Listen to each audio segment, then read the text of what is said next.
Hey everyone, and welcome back to the Rumcast. This is the podcast that talks all things rum related with the people who love and shape it. I'm Will Hookinga, flying solo today, actually. My esteemed co-host, the people's co-host, John Gulla, is under the weather, unfortunately, and his voice is not doing so hot right now. He'll be back in no time at all, but for today, that means you're stuck with me for the intro. Although John did participate in the interview featured in this episode, so keep listening, and you'll get your dose of John Gulla, not to worry. This is actually an interview that we've been really excited to share with all of you. We recorded it a few weeks before the holidays with a really interesting guest, Mr. Christopher Gentles, who is the general manager of the Spirits Pool Association in Jamaica. And that's the organization that is kind of leading the charge on the Jamaica Rum Geographic Indicator, also known as a GI. You might recall that John and I did kind of a review of this Jamaica Rum GI situation in the intro of another recent episode, but I want to quickly revisit why what's happening with the Jamaica Rum GI is so important and interesting right now, and why we wanted to talk to Christopher about it, because I think this is something that, if you're a fan of rum and if you love Jamaica rum in particular, this is a story that's really fascinating on a variety of levels, and I think has a lot of implications for what the future of that category looks like in the near to long-term future as well. So first of all, you can think of a GI like an agreed upon set, or, and I'm simplifying here, 1,000-foot view, but you can think of it like sort of an agreed upon set of rules for how a style of rum is defined, with parameters around things like where it's made, how you have to make it, where and how it must be aged, what you can and can't add to it, and other things like that. So you can think of champagne and wine, or Scotch whiskey and whiskey, or tequila and agave spirits for, rough comparisons to what we're talking about here. And obviously there's a range of stringency of the GI, or how exacting it is in terms of how it defines things and how much freedom it gives producers.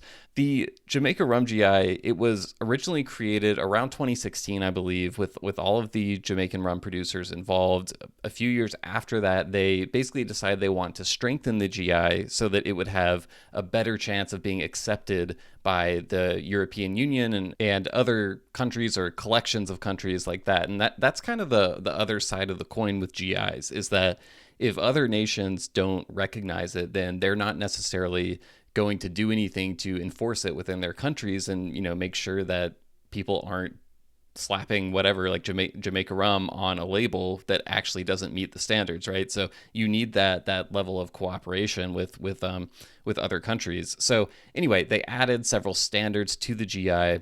And all the Jamaican rum producers agreed to those changes, except for National Rums of Jamaica, which is the entity that includes Long Pond and Clarendon distilleries. So there were a number of items they objected to. I think the biggest sticking points were, number one, that for an aged rum to be called a Jamaica rum, it would have to be aged in Jamaica.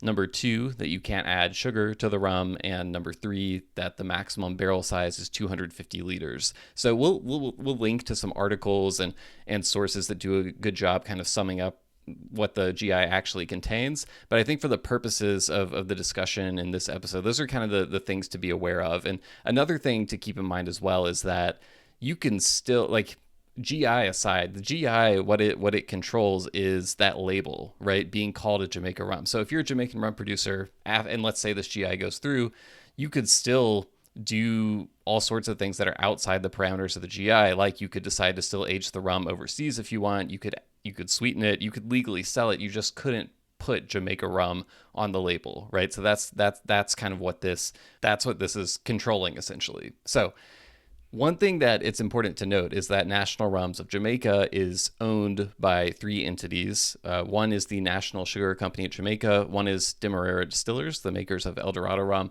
and the other is Maison Ferrand, the owners of Plantaray rum, which has practiced their open about of sweetening many of their rums and aging them at least partially in France rather than entirely in the countries of origin. So the Jamaica Intellectual Property Office ruled in favor of the updated GI with all the new additions, but National Rums of Jamaica has challenged that decision in court. And it's also important to note, I think, that their resistance to the standards within this GI is consistent with West Indies Rum Distillery's resistance to the Barbados Rum GI in Barbados, and West Indies, of course, is owned by Maison Ferrand as well. So, with all that background info, you could think of Christopher Gentles and the Spirits Pool Association essentially as sort of the champions, the consensus builders for this GI. Not only the development for development of it, but also all the work that's going to go into putting it out there in the world and educating consumers about what it actually means to be a Jamaica rum. So Christopher brought us up to speed on current status, what the next steps look like with this, legal challenge and everything. And he also gave us like some really fascinating insights into other things they're doing related to the GI, like developing tasting panels for evaluating Jamaican rum marks and how those things are going to evolve over time. So just a really fun conversation. I know it sounds kind of like maybe a little bit dry discussion, but Christopher has a ton of personality, extremely knowledgeable. And another thing that's really cool about him is he's been working with and advocating for Jamaican products for a long time now. Like his involvement with the Spirits Pool is not his first gig. He actually got his start as a coffee farmer and then went on to work for the coffee industry and the coconut industry in Jamaica, kind of advocating for them on the international stage and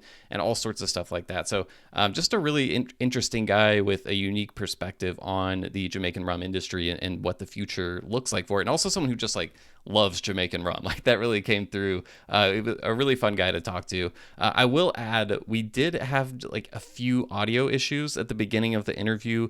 They sorted themselves out after a couple minutes. So when we cut to the interview, we decided to just kind of drop you in right when Christopher begins telling us about the Spirits Pool and how it works. The audio was great by then. And we just missed kind of the first few minutes of the interview, sort of like doing quick intro stuff. A lot of basically what I just covered here. So we'll drop you into the middle of the conversation. Don't be alarmed. You didn't, there wasn't an error or anything in your podcast app. That's just how it worked. So one other note, we unfortunately don't have video of this interview. Christopher was kind of recording it on the go.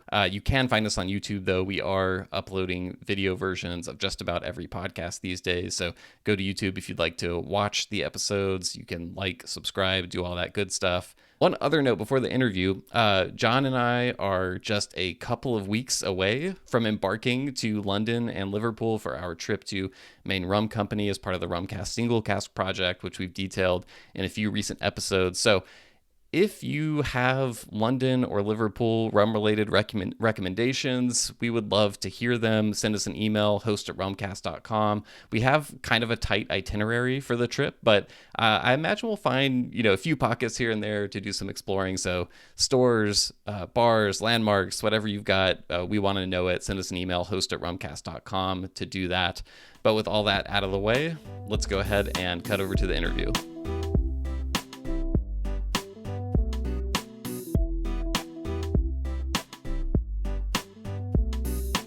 So the Spirits Pool was formed to help protect the market for Jamaican rum because we had like more than 75 distilleries in the early 1900s and they were all exporting rum. So naturally, that was uncoordinated and the market fell, and it caused the market in Europe, which was our largest market, to crash at the time.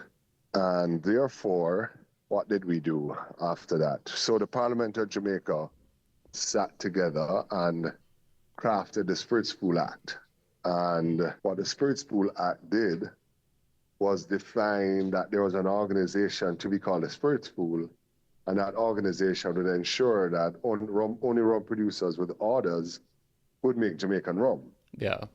Mm-hmm. And eventually the pool evolved to become a limited liability company in 1974. And then since then, the Spirits Pool was the only entity allowed to sell bulk Jamaica rum. And also the entity allowed to certify external buyers of Jamaica rum between the 1970s and early 2000s. But eventually the distilleries became, so the spirits pool would certify the primary buyers of rum. So they'd ensure that only, recognized legitimate people represent Jamaica rum overseas. I mean, it didn't prevent a couple of pirates from jumping in, but Sure. I think they did a pretty good job, right? And then the distilleries became their own primary buyers, and they decided that after a while that they could that role evolved. And right now, the spirits pool is largely the lobbyist of the Jamaica rum industry. So our role is to interface with the government of Jamaica. So we interface with the Ministry of Finance with regard to excise taxes. And there are several pieces of legislation that we're lobbying to be updated now. So if the excise tax department has a problem with a process or with a distillery, that engagement will come through the spirits pool. Similarly, we interface with the Ministry of Health for responsible drinking and labeling and the Bureau of Standards. We also do the representations for international and regional trade, and we would have been a part of the engagement for Lome in the late 80s and early 90s. And the Spirits Pool also does intellectual property registration and represents the Jamaican rum community in the West Indies Rum and Spirits Traders Association, which is a Caribbean rum group, which Vaughn Rennick is the CEO. You were mentioning the tasting panels that I think you said that you help put those together sometimes. Well, we're in the process of. So we've done a couple of exercises, but we do need to do a lot more this year and next year. But we had put that somewhat on pause while the Jaipur hearings were in process. But now we're gonna, roll out, because part of the power of a GI in any product, particularly a food or beverage or spirit, is the power of producer groups forming the quality committee. So, whether it's in Parmesan cheese or sorry, not Parmesan cheese, Parmigiano Reggiano. Parmigiano Reggiano, there you go. The Reggiano, the good one, yes. Right? Yep.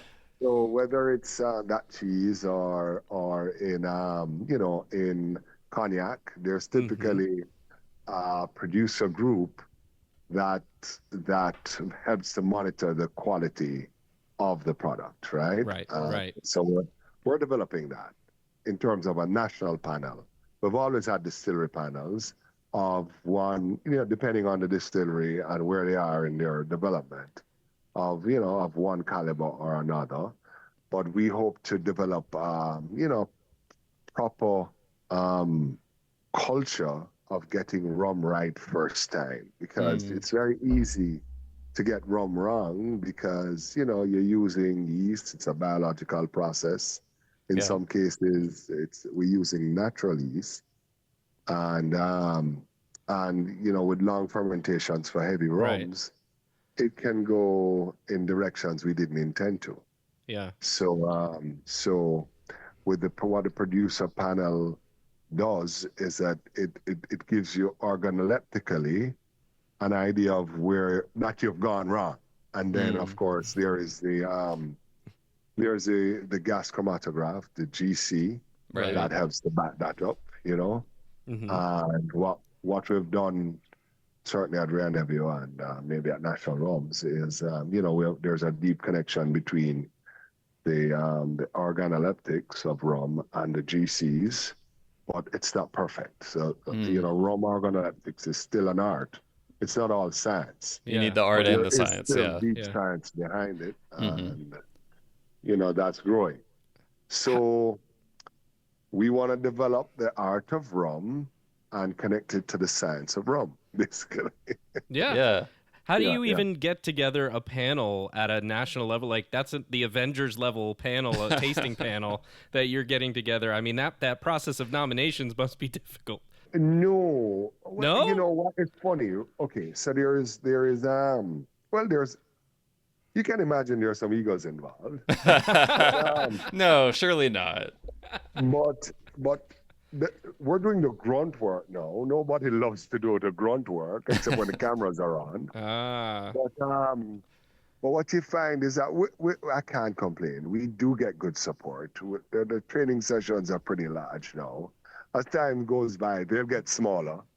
And, so the general panel is a panel of the real specialists of rum, the graybeards or the gray hairs, if it's talking about Dr. Joyce Spence. The people who have had years and decades of experience in rums, and then they would deal with products. If you're investigating a product and giving evidence about a product that's breached the intellectual property, they I imagine would be able to give evidence in that regard, that it is or is not Jamaican rum, and that would be backed up by GC evidence and of course paper trail in terms of where the rum is produced and when it was produced and so on. Wow. So that's pretty exciting stuff. Very exciting stuff.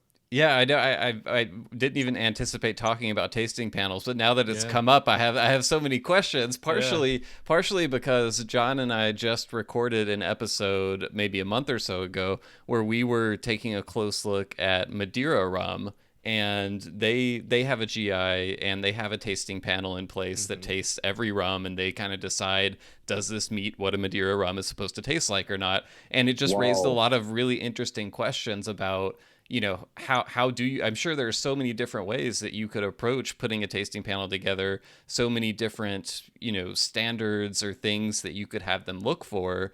Once this tasting panel is put together, is this something that any new rum being produced will have to go through this tasting panel, or is it more like they just taste a selection of stuff?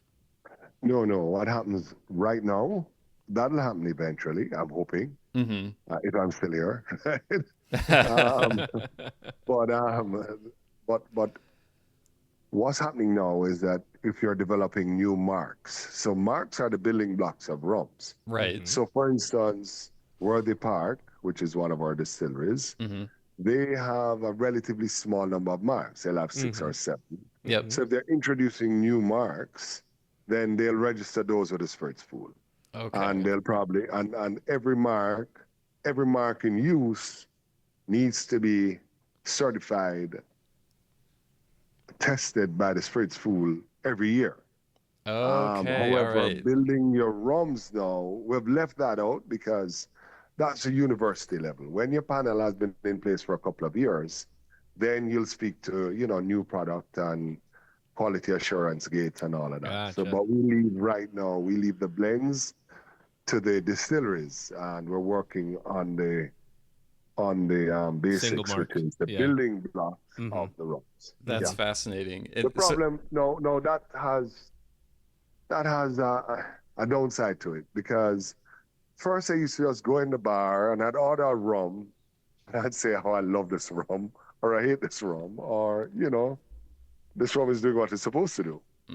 No, when I taste a rum, it's like there's a work side in me. Like, just pour it in a glass without no ice.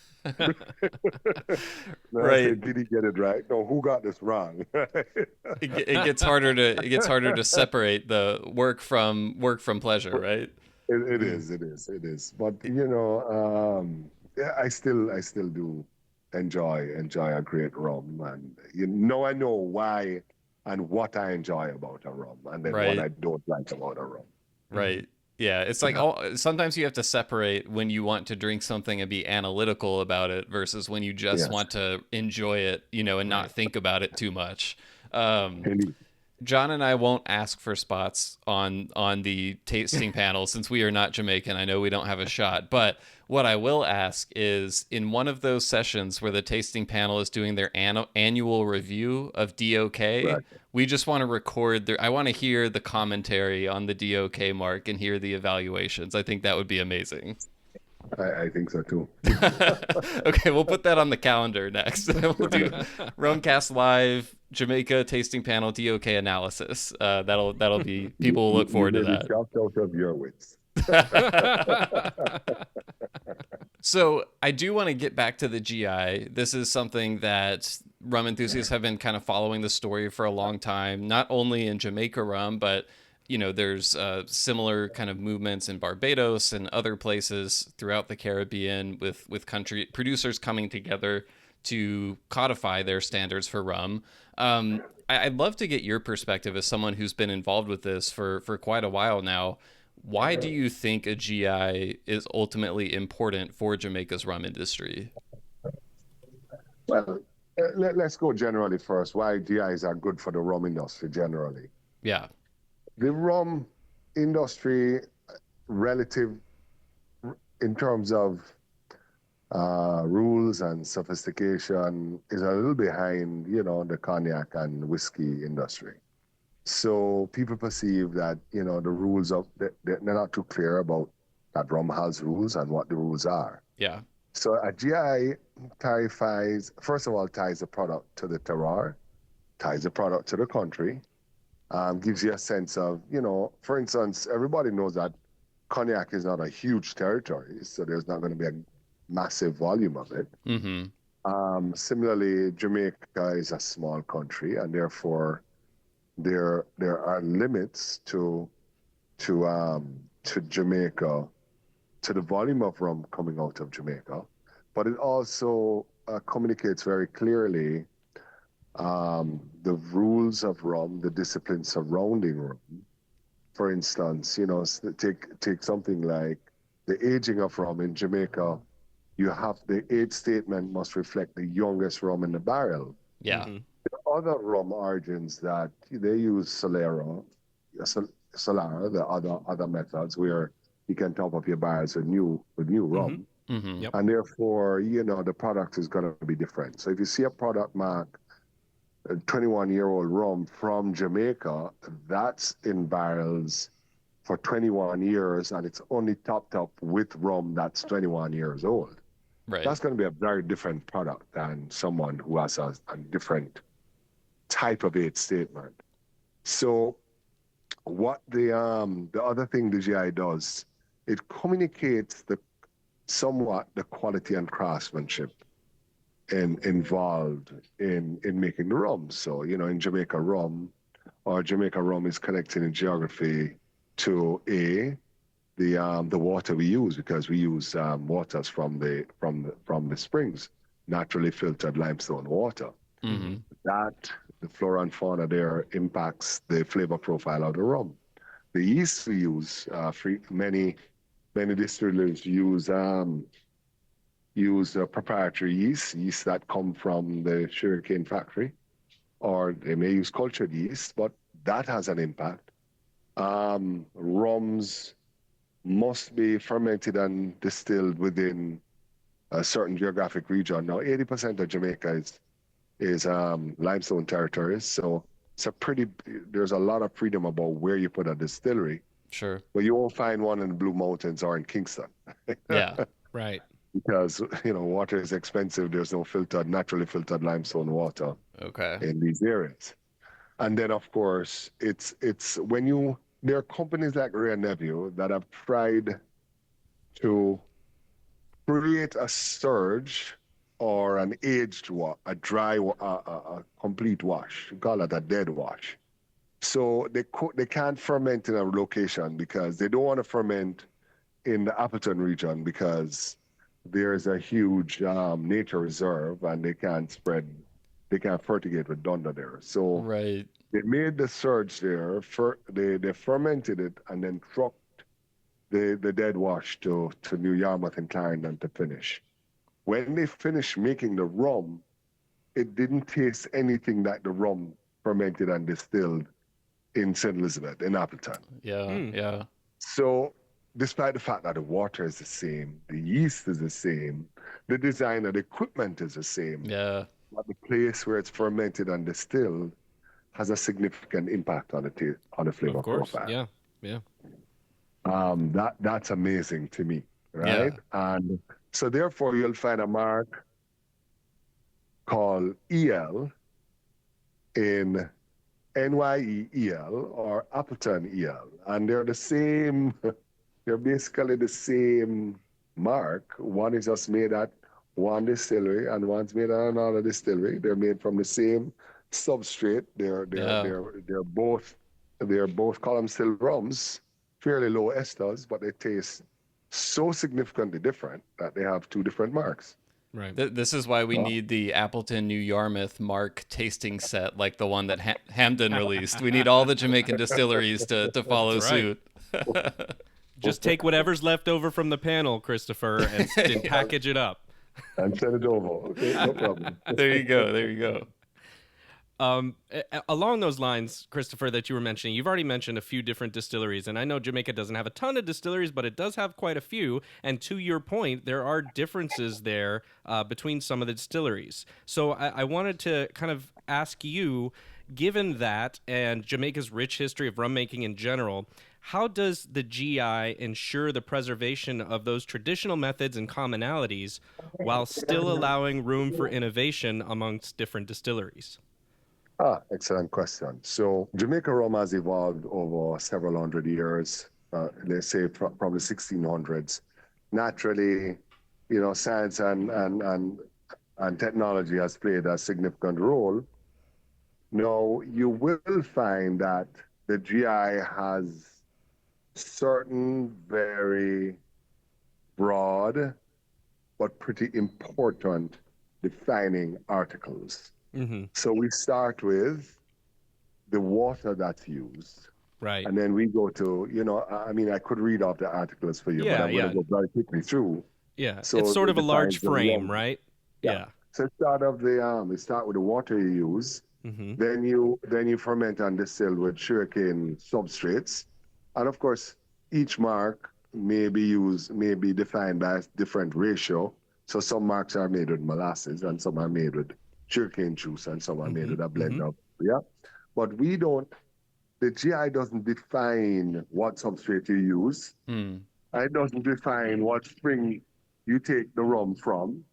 And it doesn't define which yeast you use. It just says you must use yeast from the Saccharomyces species, the Schizo-Saccharomyces species, and you may use various types of bacteria to impact your rum, your rum, organoleptics.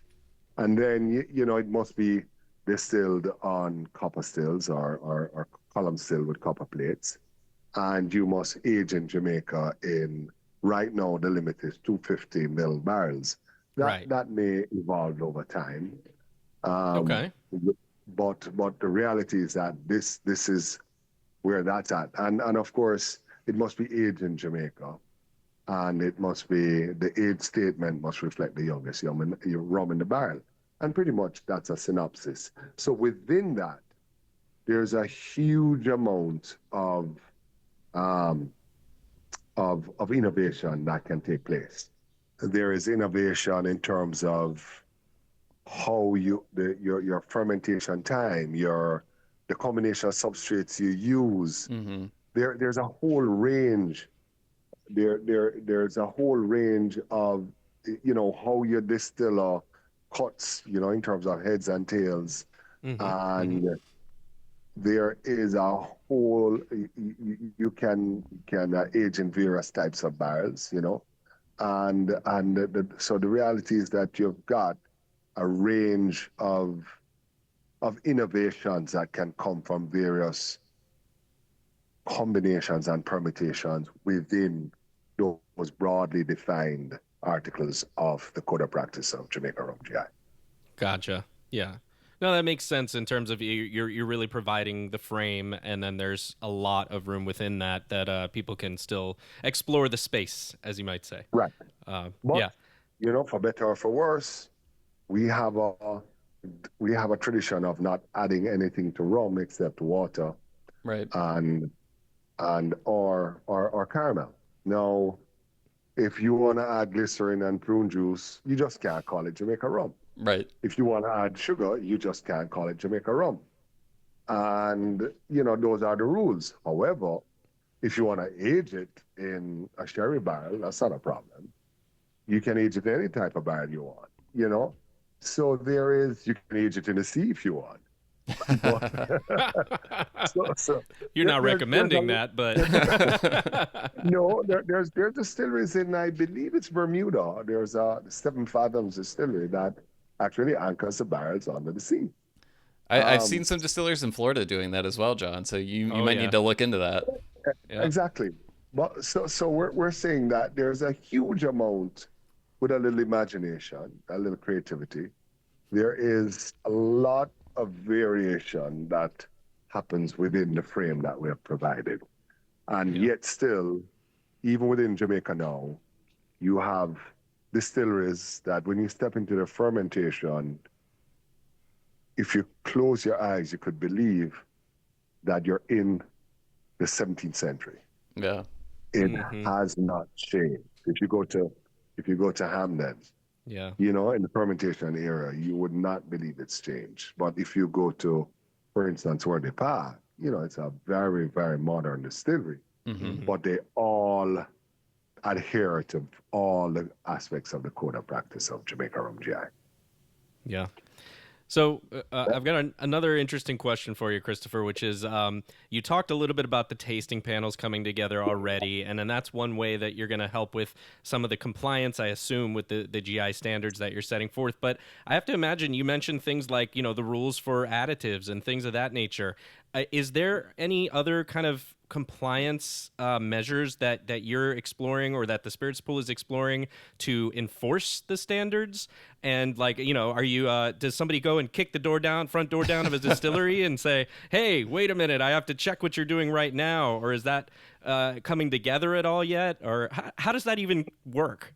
You know, right now, for the most part, the spirits pool has always enjoyed a pretty strong relationship with the distilleries because I don't know if I tell you, but we also import all the molasses and we purchase all the molasses Oh, for the distilleries. Okay. So Interesting. so we do a lot of troubleshooting as well, you know, in terms of technology when things go wrong. So to date, we do a verification check. So we'll do an audit and we'll record the proceeds of that audit to ensure that distillers are adhering to the aspects of the code. Of course, there's excise who has some pretty strict rules as well.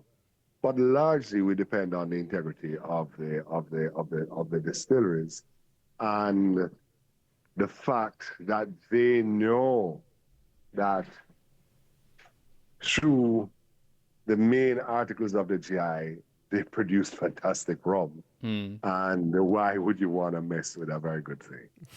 Yeah. that's great. What about abroad? I know it's not recognized everywhere in the world, which is, you know, problematic in many GIs. But in places where it is there any enforcement that goes on there? Oh, well. We're in the process of. We hope to be able to. Well, as soon as this court process is reach a little further, we hope to complete our registration in the EU. But I don't know if you're aware of the Madrid. I don't want to call it the Madrid Protocol. So there's a rule of intellectual property, which Jamaica has signed on to, and many countries in the world, that wherever your intellectual property, once it's registered in one country, that intellectual property is replicated in other countries. Mm-hmm. So what that means is that you'll be able to defend your GI if you're registered in Switzerland, which we are right now. Once you register in Europe, you'll be able to defend that GI in the United States or Iceland or New Zealand or Australia. Gotcha. So but you know, over time, I wouldn't say that as a definitive statement. What I'd say is that over time, we'll test that in law, I'm sure, Mm-hmm. in the defense of our product against pirates. Christopher, you mentioned the kind of ongoing legal process that's happening with National Rums of Jamaica challenging the JIPO ruling. And I wanted to talk about a few of, I guess you could describe them as sticking points or, you know, standards within the GI that... Yes, the sticking points. Certainly, I would say that there are a couple of areas that we have issues with. So in terms of their distillers of, decades experience, and they'd rather lose a hand or a child than put sugar in rum or any other additive. They believe it's akin to sacrilege, right? Yeah. But so that's one big difference between the national rum's request for rectification and the stance that the spirits pool has taken at the behest of the board. And then the second one would be aging overseas. So we're saying, look, Jamaica rum has to be aged under has to be verified by excise, because there is the tax department tracks your aging of rum. And that's something. So therefore, Jamaica rum must be aged in Jamaica. And there's reasons for that, where there's a taste difference in the identical same rum being aged in Worthy Park versus aged in Kingston. Right? Oh, absolutely. Yeah. So can you imagine the difference in taste if it's aged in Jamaica versus aged in Brussels or France or the UK? So there's a real reason for that. And if you look at the other GIs, if you look at cognac, I believe there's a 2-year minimum aging in cognac. And if I look at Scotch whiskey, there's either a 2 or 3-year aging requirement in Scotch whiskey. And I believe tequila has a 6-month or 1-year aging requirement. So what that does is that, it imparts a similar taste, and it connects a thread of taste to all the products from that geography, because it's all aged in the same place. We firmly believe that. What I wanted to ask a little bit now, turning to how the GI affects the market, is how do you see, now that you have the GI in place, that's going to influence branding or marketing of Jamaica rum, especially in international markets, but even domestically? I'm just curious to see, how do you think that's going to play out? So pretty soon, we believe that you're going to see a change in the labels to reflect a GI logo on all bottles of Jamaican rum. Then you're going to see social and traditional media educating the rum lovers of this world about looking for the GI logo on your rum and what it means. We believe that the story of premiumization will be supported by the GI in a big way. And in fact, that journey has started and has been accelerated, certainly just before and since COVID. I think I can name at least a Worthy Park has done 1, 2, they've released their Worthy Park single estate. Then there is a Worthy Park with a sherry finish, which we'll speak about later on. And then there's the Worthy Park. There is a Worthy Park premium overproof rum. Right. So the journey, and then there's several Appleton estate releases. There's a Kingston 62 segmentation between, the regular bar product and the premium line, but certainly Rare Nephew White Overproof rum is enjoying a huge surge in demand and popularity globally among the mixologists and the tiki people, because a corkful or an ounce of rum goes a far way in terms of adding a lot of spark to your and sparkle.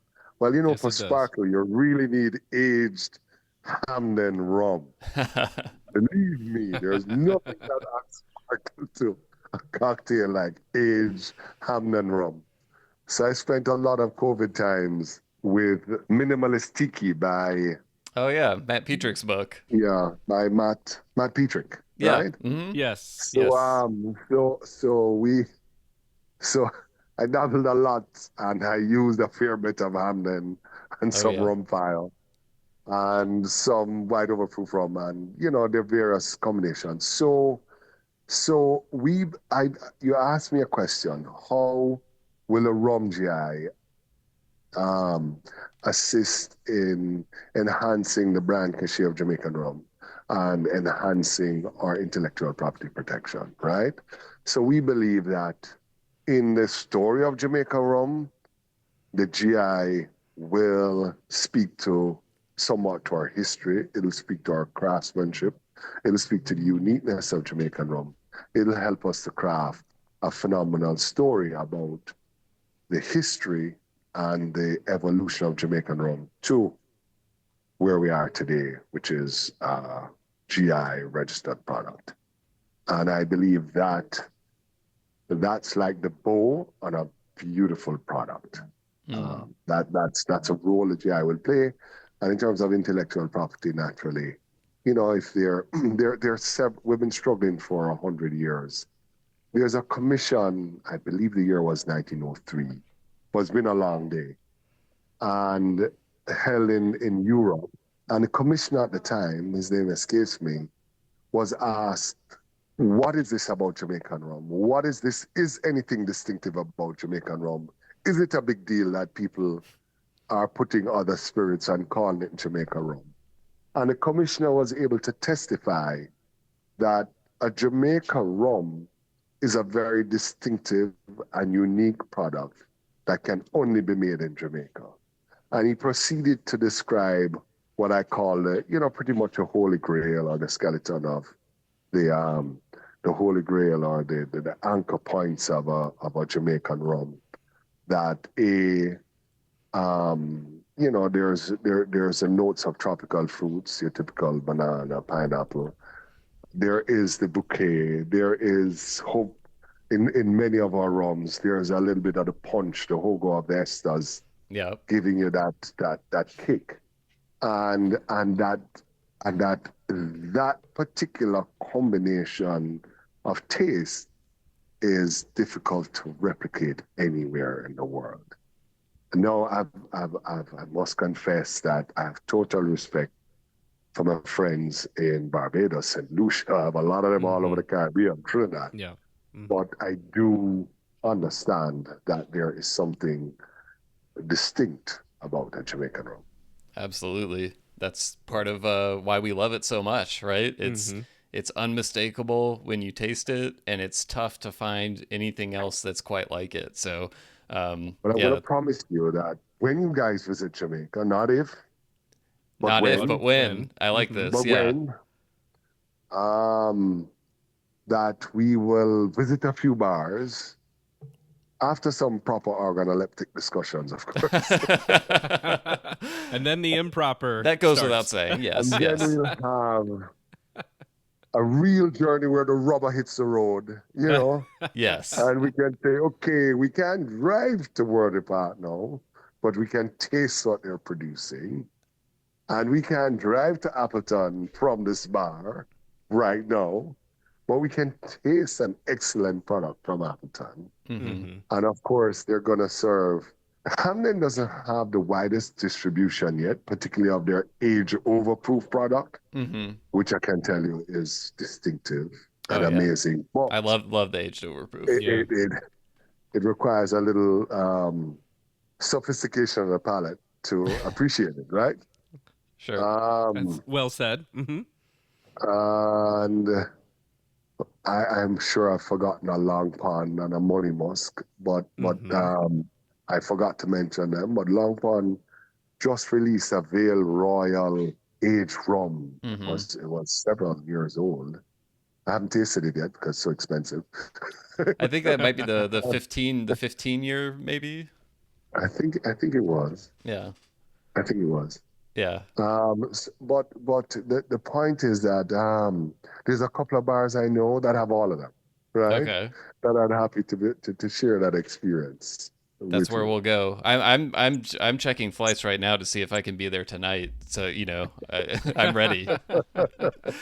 I'll give you a hint. Book into the Terra Nova. The bar isn't far from there. Okay. All right. All right.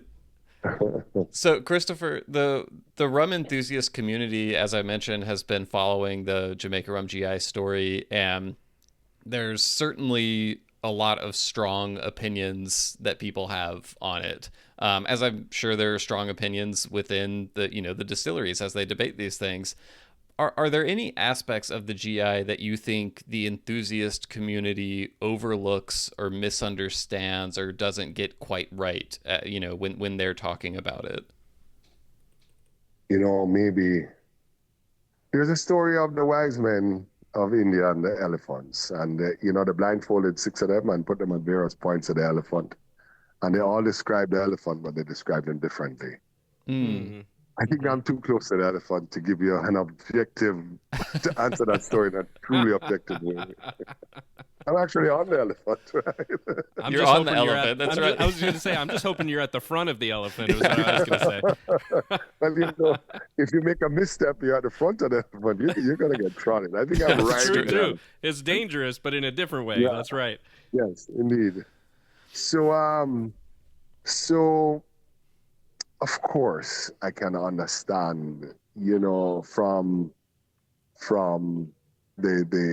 I understand a lot of the perspectives that rum enthusiasts have out there. Some of them don't understand what's the problem with us aging rum overseas when Jamaican rum has been aged overseas for 200 years, if not more, right?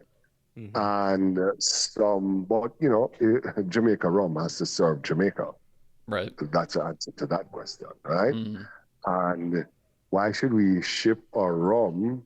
Jamaica has to understand that we've had an unfortunate history where for hundreds of years we produce primary products, mm-hmm. which we ship overseas to developed countries, which are then sold back to us at 10 times the price.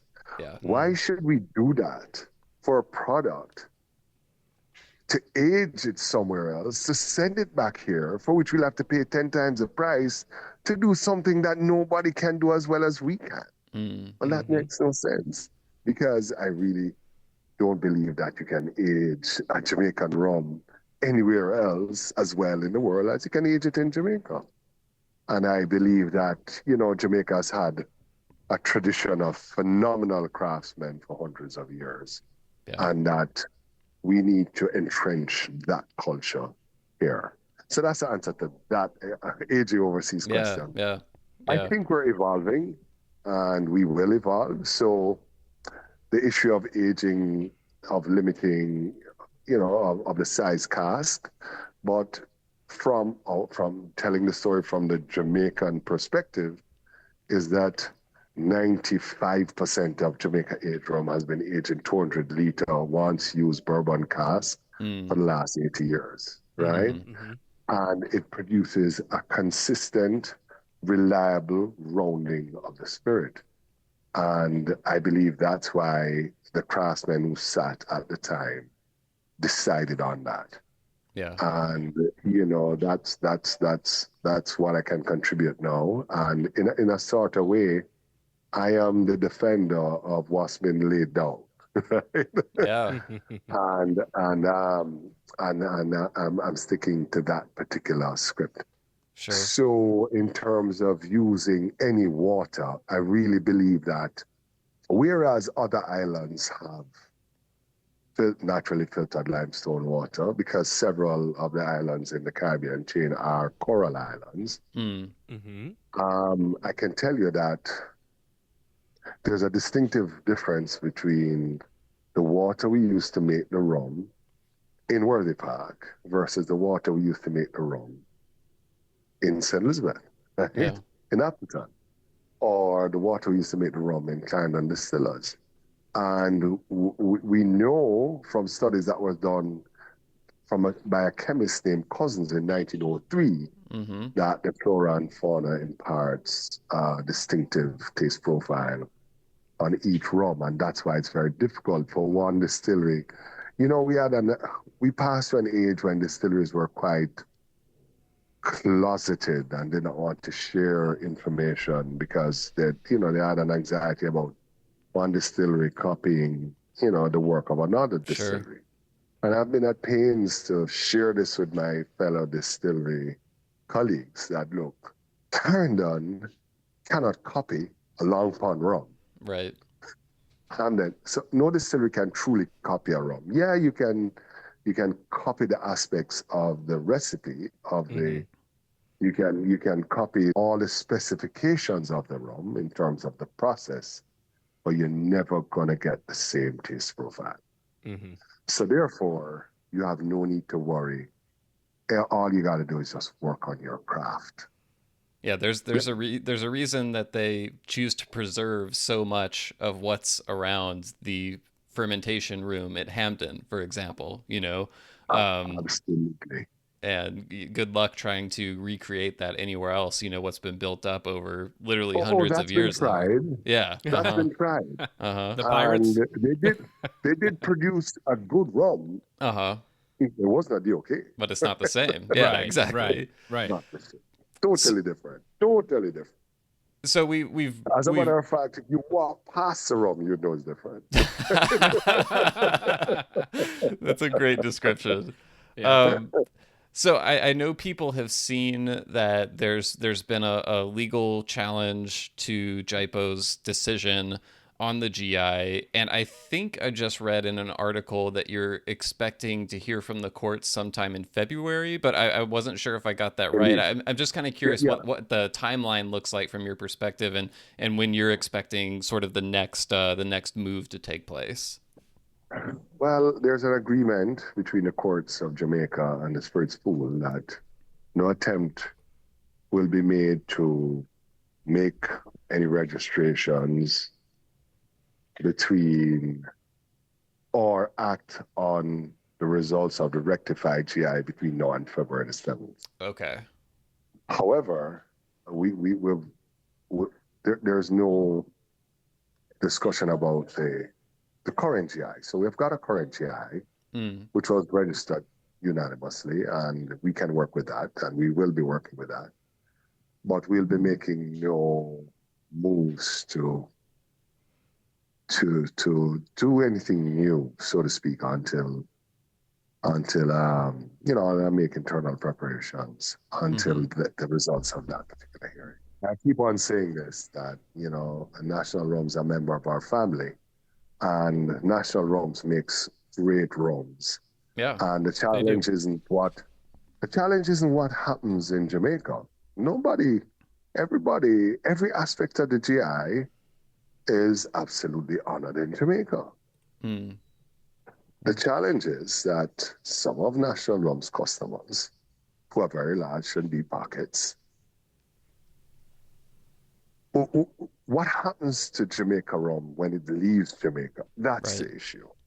Right. And if it's inconsistent with our code of practice, then that's a real challenge. Kind of on that point or on that line as well, I think you mentioned earlier in the interview, Christopher, about, different things like, Blue Mountain coffee or wine, from certain regions, or Prosecco, and that there's so many, similar types of things of GI. But sometimes it feels like rum, not only in Jamaica, but even in other places, has a tough time with obtaining GIs. Are there plans that you have for educational campaigns or any initiatives to raise awareness and understanding amongst consumers about the significance of the Jamaica Rum GI? Absolutely. We do have plans, and we're hoping that you'll be able to call me one day and say, Chris, I saw that post on Instagram, or I saw that vignette or that video on the internet or posted on the website regarding the message about Jamaica Rum GI. So we intend to have a program to share that message, and so the Spirits Pool will have a program, and I'm sure each distillery will have their own communication program with regard to sharing the message about the Jamaica GI. Definitely. Yeah. Well, you have to put it on Instagram because that's GI backwards, right? IG. Oh, God. I mean, for that reason alone, it's terrible. You're a poet, man. Always on point. And you haven't even had a drink yet. Right? Oh, yes, he has. I have.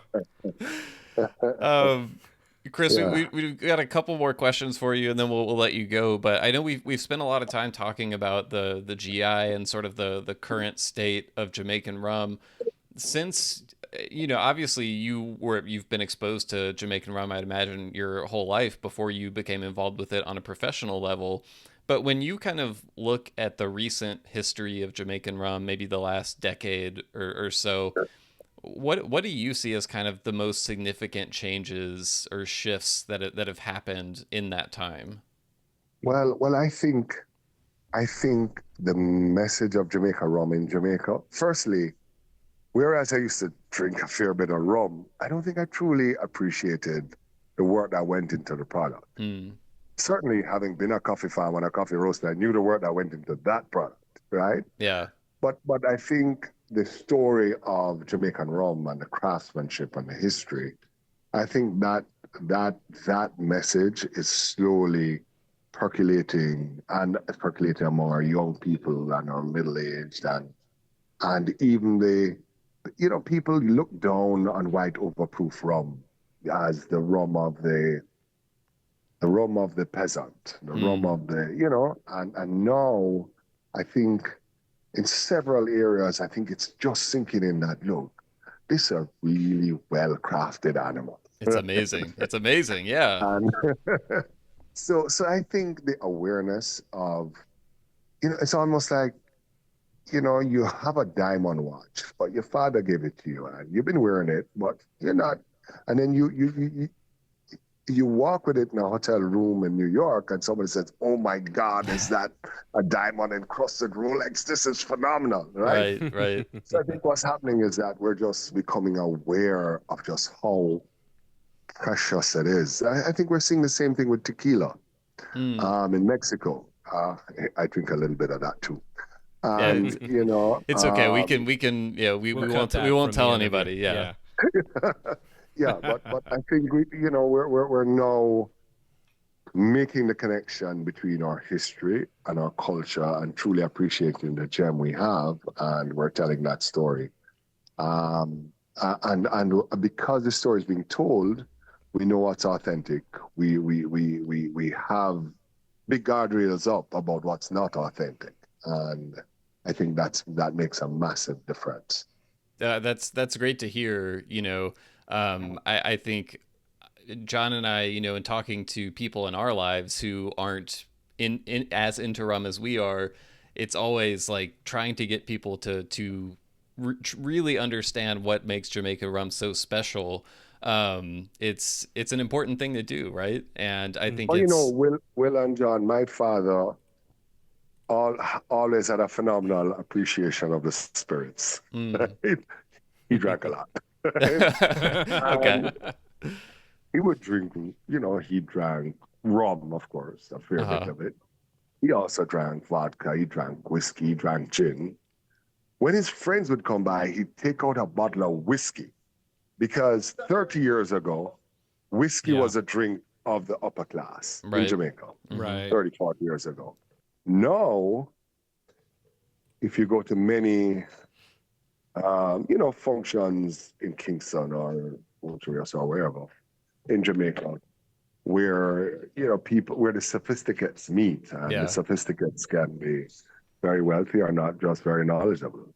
You're gonna see an aged rum on a table, right? That's good. That's not to say whiskey has disappeared, but that just shows the evolution is taking place in the right direction. Right. I think when you have something that is that amazing and that finely crafted right in your backyard, that perhaps people have overlooked or been told that it's not as good as things exported from other places. It's very special. Well, can I tell you something? And John, you know that Bob Marley was a phenomenon overseas before he was a phenomenon in Jamaica. Wow. Jamaica's a tough crowd sometimes, huh? It is. Jamaica is a very tough crowd, believe me. You summed it up right. Christopher, we really appreciate you taking the time, multitasking through the interview.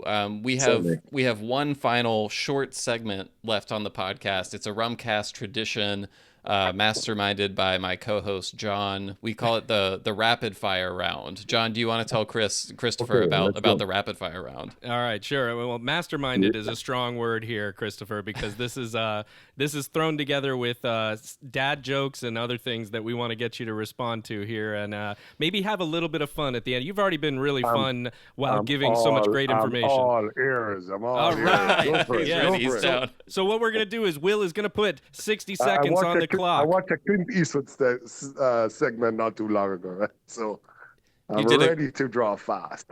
You did a Clint Eastwood segment?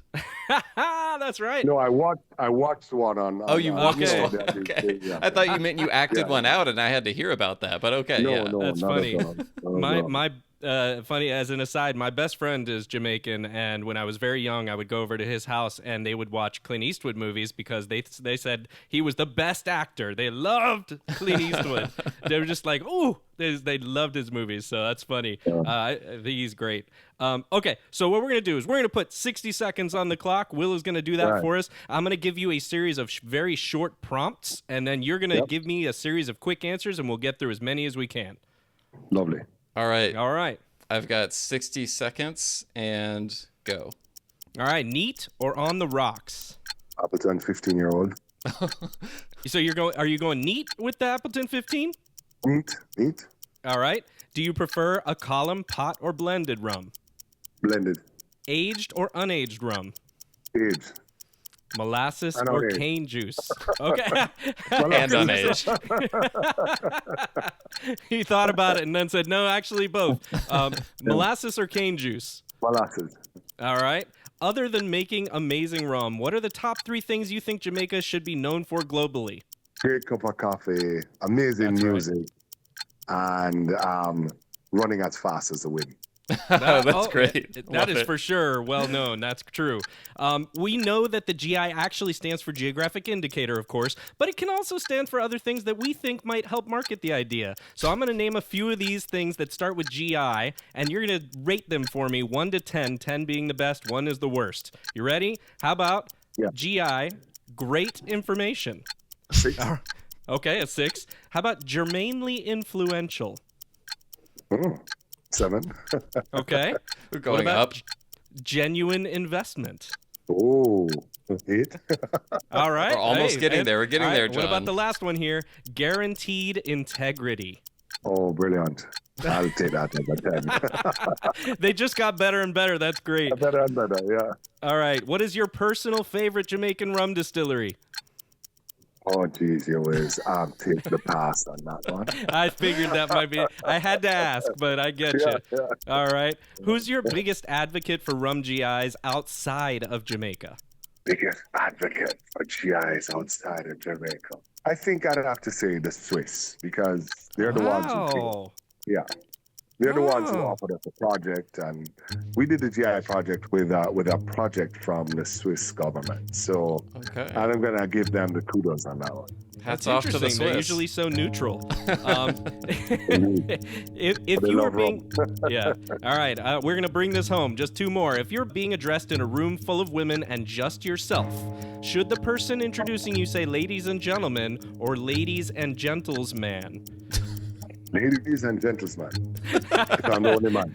I think you probably rolled your eyes 3 times before you answered that. And finally, has the Spirits Pool ever thrown an actual pool party? And if they ever did, would you be swimming in the deep end of the pool, relaxing with a nice drink poolside, or working the grill in the wet bar? Okay, so we haven't yet, but I'm going to thank you for the idea. And I'm going to be in the swimming pool, and then I'm going to jump out of the pool and work the red bar. That's true, because you do double duty for everything, right? So That's there true. You go. You're You got to multitask. I'm wondering. Awesome. By the way, John, we may have to see if we can get the good, the bad, and the ugly theme to introduce that segment this time. Is Ennio Morricone going to come after us, you think, if we try? I don't know. Christopher, thank you so much for taking the time. It was have to run now. Okay, yes. You got to go. All right. Thank you so much for joining us.